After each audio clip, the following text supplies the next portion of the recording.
Hello well-wishers and welcome to my channel Aspiring Minds. In today's video, we are going to discuss a beautiful and very interesting essay called Death of an Author by Roland Barthes. So grab your virtual seats and let's begin. To tell you, Roland Barthes was a prominent French literary theorist and philosopher known for his contributions to semiotics and cultural theory. He was born in 1915 and became a leading figure in post-structuralist thought, challenging the traditional understandings of language, meaning, and authorship. I hope I do not confuse you by the end of this video, but you will see how there is a complex and very fascinating interaction between these three things, that is language, meaning, and authorship. Death of an Author by Roland Barthes was written and published in the year 1967 in his collection called Image, Music, Text. Now, at a time when Roland Barthes writes this essay, there was a lot of intellectual upheaval. Why? Because people were questioning the identity of an author, about whether there is at all a necessity for the presence of an author in a text, or whether an author, the composer of a text, should be given any kind of limelight or importance. Roland Barthes argues that the role of an author in determining the meaning of a text is overstated. Instead of the author trying to tell the reader about what the text means, Roland Barthes says that the reader tries to interpret the meaning of a text based on his own interaction with the text, and in this way what happens? The role of an author becomes unimportant, it becomes irrelevant, and therefore it would be connected to the title of the essay, that is, there is a metaphorical death of the author. What do I mean by that? He says that once a text is written, the identity of the author becomes unimportant and meaning is constructed through the act of reading rather than a focus being made on the intentions of the author. So therefore there is a reader-centric approach in this essay. So let us now dive into a detailed summary and analysis of the essay. The first part I call the analysis of Balzac's story Sarrasine. The essay begins with Roland Barthes mentioning a story by Balzac called Sarrasine. In this story, the very purpose for Roland Barthes in mentioning this is that he questions the reader who's reading this essay to differentiate who is it who is actually talking in the story. Is it the character's voice? Is it Balzac's voice? Or is it some universal speaker who is speaking directly to the audience? And that is exactly what he is trying to say, that the identity of the author is kept ambiguous. Who is the speaker is being questioned by Roland Barthes. And does it not happen in the movies that we watch today, in the web series that we watch today, and in the books that we read today? It is we the readers who interpret that same work of art in different ways based on the contexts that we belong to. The next part of the essay I call the historical context, and it's very interesting. Roland Barthes tells us about something which is, I think, a reality we all are familiar with. How did history come into play? If you go back to your lessons of history, initially, were there books from the very beginning? No. It was the oral tradition that was practiced, and this is exactly what Roland Barthes is saying, that earlier stories were passed down in societies from one generation to another by storytellers whom he calls special people called shamans. Now, as society progressed and ideas from England and France gradually began to be more accepted, what was happening? The people began to think that there was only one person who was the creator of a story. But Barthes says that this idea that only one person is the author came about because ideas related to making money and positive thinking were afloat. He thinks that this was not the best thing to do. You cannot claim copyright over a particular text or a story just because you got to know about it from another person. But that is exactly what was being done because people wanted to earn money.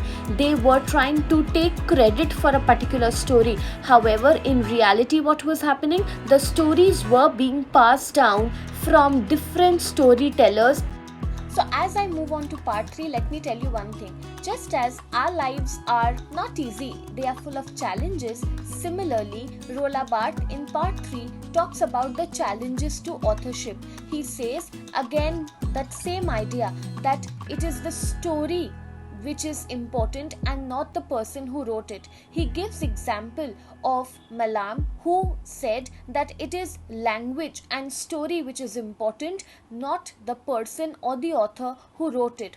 In this context, Roland Barthes also mentions two more writers. They are Valery and Proust, and he says that these two authors also, when they were writing their stories, they had blurred the boundary between the voice of an author and the voice of a narrator. So these authors at that time were also trying to challenge the real voice in the text. So therefore, once again, it is the author who is not important, but rather the interpretation of the reader is important. So you can see how over time things were becoming flexible in its true sense, where interpretation of the reader was given more importance than what the author actually intended to communicate through his text.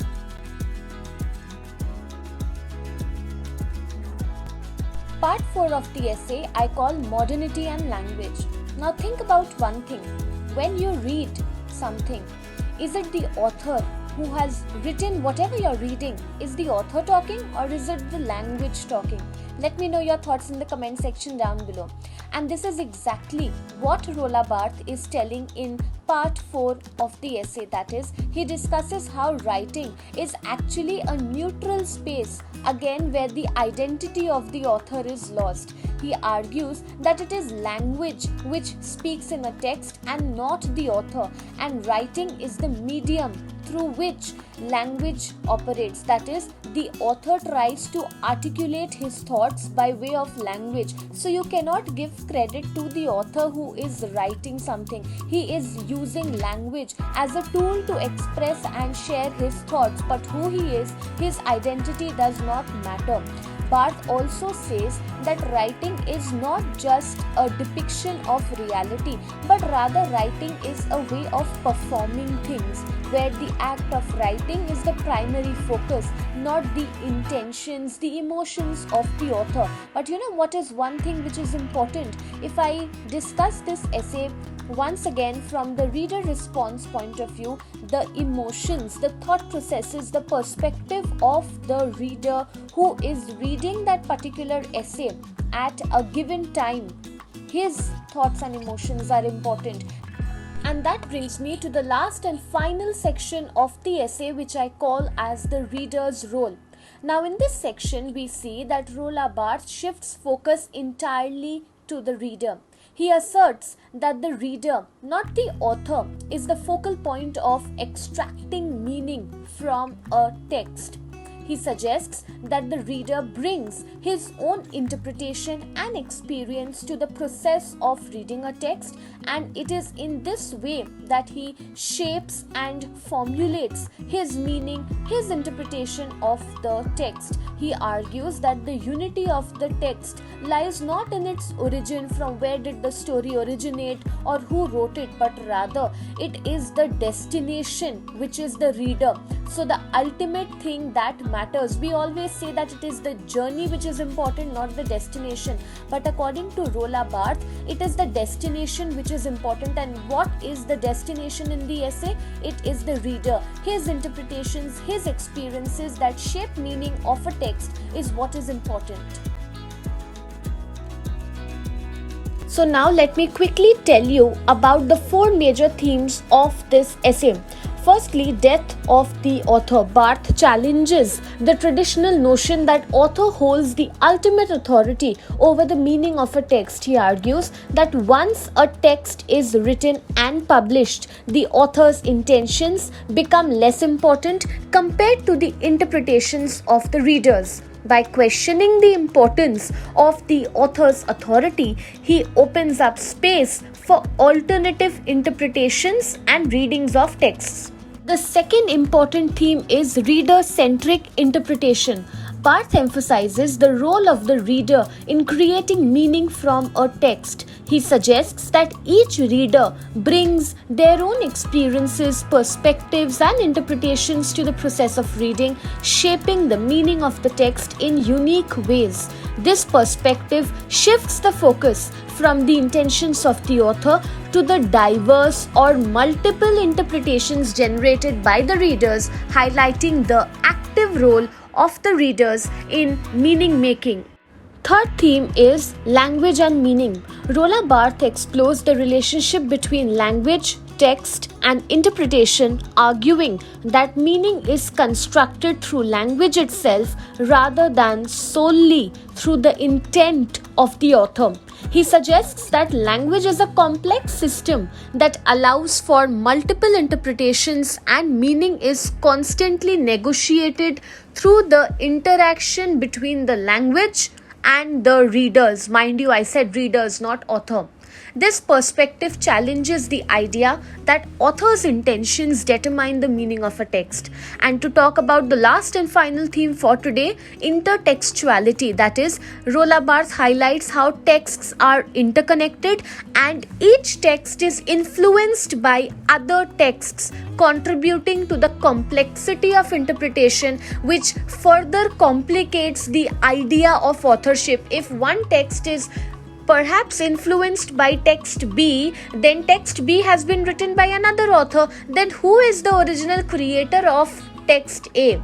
So he suggests that texts are a part of a larger network of cultural references, and meaning is shaped by the interplay between different texts. So by acknowledging intertextuality, Barthes highlights the dynamic and evolving nature of interpretation, where texts are constantly in conversation with one another. So that's it from this video. I hope you liked it. Do hit the like button. Subscribe to my channel for more such future updates. Thank you for watching. Bye.